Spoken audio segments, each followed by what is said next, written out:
Hello, I am Dr. Ankita Baidya. September 13 is known as World Sepsis Day. So on this important day, I will be talking about sepsis. How do we define it? So sepsis is a disease. It's a body immune reaction towards any infection in the body, and which actually adversely affects the body's internal organs and tissues. How do we identify sepsis? First thing, we should understand the signs and symptoms of sepsis. It can present with very high fever or low body temperature, fast breathing, difficulty in breathing, fast heart rate is there, confusion, like patient might be disoriented, low urine output. So all these can be symptoms that the patient is responding adversely towards an infection and is going into sepsis. Why we are so much concerned about sepsis?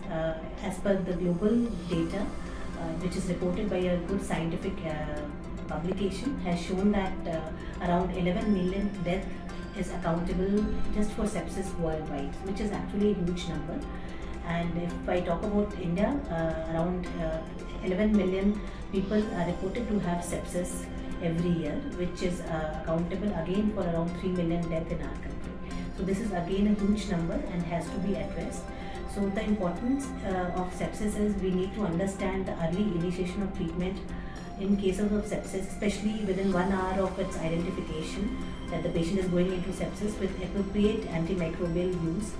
Empiric antimicrobial use is of intravenous choice is important in sepsis, but yes, the first set of blood culture and the culture should be obtained before starting the antibiotics, and also sometimes a good amount of fluid resuscitation is also required in patients because they are usually developing low blood pressure.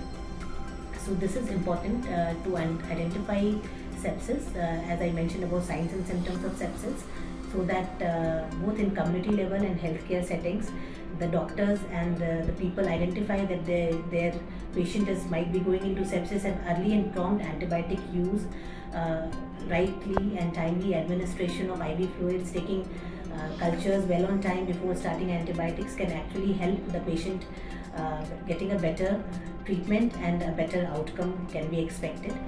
So I just wanted that it's a good initiative that everybody of us, I being ID physician, everybody of us should be taking to raise awareness about this sepsis, how we can actually prevent it and treat it on time so that patient has a better outcome and less of morbidity and the mortality can be curtailed. So World Sepsis Day, 30th September 2020.